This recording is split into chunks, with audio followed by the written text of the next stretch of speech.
수요일에 사진으로 떠나는 시간 여행이죠. 사진 속 제주 다시 보기. 오늘도 고경대 작가 나오셨습니다. 안녕하세요. 네, 안녕하세요. 네, 오늘은 어디로 가볼까요? 요새 계속 그 서귀포시 보목동 사진 보시잖아요. 네. 오늘도 보목동 사진 보시겠습니다. 사진 네. 보시죠.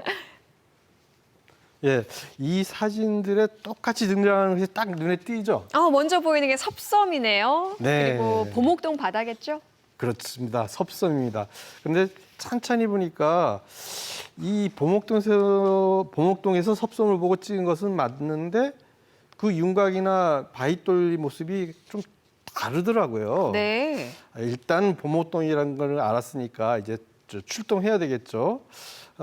그렇게 해서 보목동 포구 베개에서 서귀포 쪽으로 해안길을 따라 걸으면서 하나씩 만날 수 있었는데요. 아버지 사진을.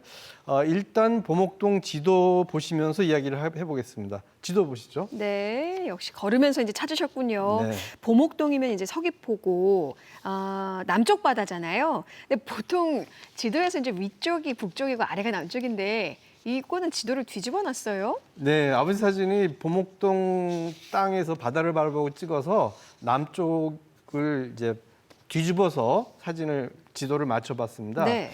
여기에 그 바당밭 이름은 제주도청 해녀유성과에서 나온 제주도 해녀문화청소를 참고해서 했다는 말씀 먼저 드리고요. 네. 보시는 대로 보목동 해녀 바당밭은 동바르, 앞바르, 섭바르로 나뉜다고 하는데요. 각각이 해녀 바당밭이라고 하고요. 또 보목동에는 포구가 4개가 있다고 하는데요.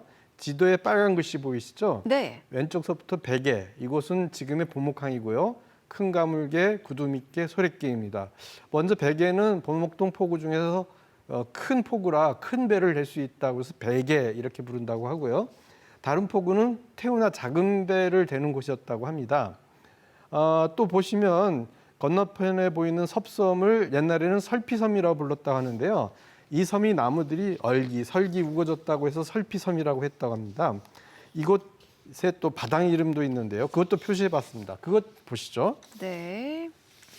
뭐 엉커물, 안여 역시 이름들이 어렵습니다. 그리고 이름이 참 많이 써 있네요. 네, 그래도 저는 자꾸 보니까 바당밭 이름이 친근해지던데요.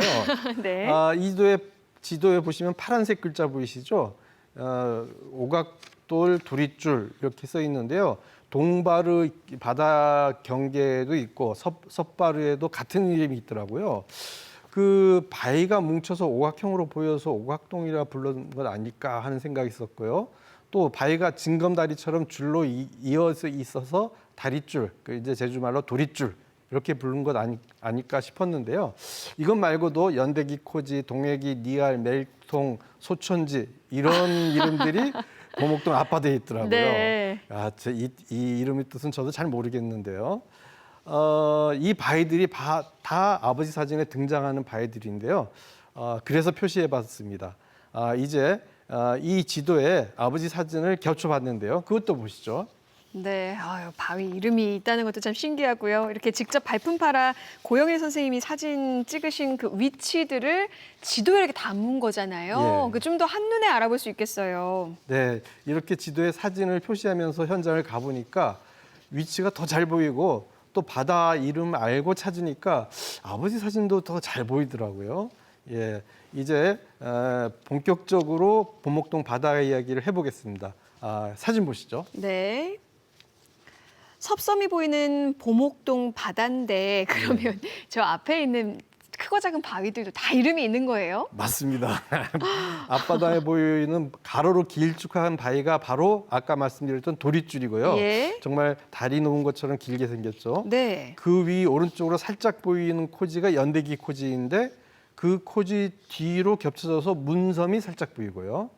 예, 저는 이 아버지의 요 바위들에 맞춰서 따라 찍기를 할 수 있었는데요. 아버지 사진에는 1980년대 쓰던 해녀의 태학과 망사리도 보이는데요. 저는 배경을 맞추는데 급급해서 지금의 태학의 모습을 찍지 못했습니다. 네. 예, 아버지 사진 보면 꼭 사람이 등장하지 않아도 이렇게 사람 사는 무언가를 알 수 있는 요소들이 사진에 담겨 있는 것들이 많은데요. 저는 아직 그 실력이 부족해서 예, 이것도 숙제로 남았습니다. 다시 찍어야 되겠죠. 이 사진에 나오는 오른쪽 연대기 코지하고 도릿줄 사이에 앞길이라고 부르는 보목천 하구가 있는데요. 그것을 찍은 아버지 사진이 있더라고요. 그것도 보시죠. 네. 뒤로 이제 하천이 보이고 예. 소나무 뒤에 그 다리가 과거에 비해서 좀 높아진 것 같아요. 좀 커진 것 같기도 하고요. 어유, 잘 보시네요. 네, 이곳은 보목천 하구인데요. 왼쪽으로 악계바당으로 열려 있고요. 저는 이곳을 보목동 마을길을 걷다가 찾았는데요. 역시 발품을 팔아댕기면서 얻어 걸렸습니다. 사진에 볼 수 있는 소낭들은 지금도 보목천 따라서 쭉 이어서 심어져 있는데요. 아주 굵고 크게 자라고 있는데요. 이 소낭들은 마을로 들어오는 바람을 막는 역할도 했다고 합니다. 또 사진 보시죠. 네. 와, 이 사진 보목동 바다인데 예.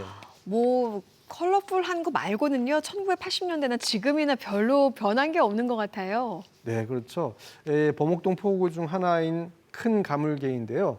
보시면 포구 바닥이 다 드러나 보이고요. 네. 예, 아마 바닥이 얕아서 작은 배나 태우만 될 수 있는 모양인데요. 왼쪽 사진을 보면 그 포구 바깥쪽으로 작은 배가 정박해 있는 것도 보이고요. 오른쪽 사진이 지금 모습인데 말씀하신 대로 큰 변화가 없죠. 아마 이곳은 사람 손을 덜 타서 이렇게 그대로 남아있지 않았나 싶은데요. 이곳에는 왼쪽으로 도깨통이라는 바위가 있다고 하는데요. 이곳에 그 도깨통에서 도깨가 잘 잡힌다고 하는데요. 도깨는 닭새우를 도깨라고 부른다고 합니다. 네. 닭새우는 아시다시피 20cm 정도 되는 큰 새우죠. 여기서 마을 사람들이 도깨를 잡아다가 이것을 미끼로 상어를 낚았다고 하는 이야기도 있습니다. 저도 시간 내서 이곳에서 도깨를 잡아봐야 되겠는데요. 예. 더 서쪽으로 가보실까요? 사진 보시죠. 이것도 지금 40년이 지났잖아요. 네. 우리 예전 모습 그대로네요. 앞에 있는 바위들도 거의 똑같아요. 네, 저도 깜짝 놀랐는데요. 동액이라고 부르는 바닷가 언덕에서 섭섬을 바라보고 찍었는데 정말 그대로이더라고요. 여기서부터 오른쪽 서쪽으로 이어지는 바다를 섬톡코지라고 하는데 여기가 바닥 조류가 세서 물속의 큰 돌들도 굴러갈 정도라고 합니다. 예. 이런 돌들이 바로 이 동해기 바당에 모여서 이것을 또 작지바당이라고 부른다고 합니다. 작지는 보통 자갈을 말하잖아요, 제주말로. 네. 그리고 이 작지바당에는 바닷속 생물들이 많이 살아서 정말 풍부한 바당밭이라고 하는데요. 이 추룩 안 변한 것도 있구나. 예. 네. 항상 변한 것만 보다가 이렇게 변하지 않은 모습을 보니까 또 반갑네요. 네. 다음 사진도 기대되는데요. 한번 볼까요? 네, 이곳은 섬턱고지 바당에 있는 구두맥계라는 포구인데요. 사진 보시면 지금 방파제가 지금은 콘크리트로 보강되고 포구 입구도 살짝 넓어진 것으로 보이는데요. 멀리 보이는 섭섬은 보목 사람들이 땔감을 캐오는 곳이었다고 합니다. 그러니까 연탄이 있기 전에 땔감을 여기까지 와서 캐왔다고 하는데요. 해녀들이 섭섬에 올라가서 땔감을 제주도말로 지들커라고 하잖아요. 예. 지들커를 꺾어서 바다로 떨어뜨리면 아래에 대기했던 해녀들이 주워다가 태학에 묶어서 헤엄쳐서 가지고 왔다고 합니다. 참 힘들게 살아오신 것 같은데요. 또 이 섭섬에서 대나무를 수확했다고 하는데요. 대나무 수확은 마을 사람 전체의 일이었는데 태우를 타고 가서 대나무를 싣고 오면 바로 이웃 마을인 토평리에 팔거나 토평리에서 만든 대나무로 짠 바구니 구덕을 교환으로 받아왔다고 합니다. 토평리는 구덕을 만드는 곳으로 유명한 마을이었잖아요. 네. 네. 보목도 삼촌들에게는 이 섭섬에 대한 기억이 참 많겠지요.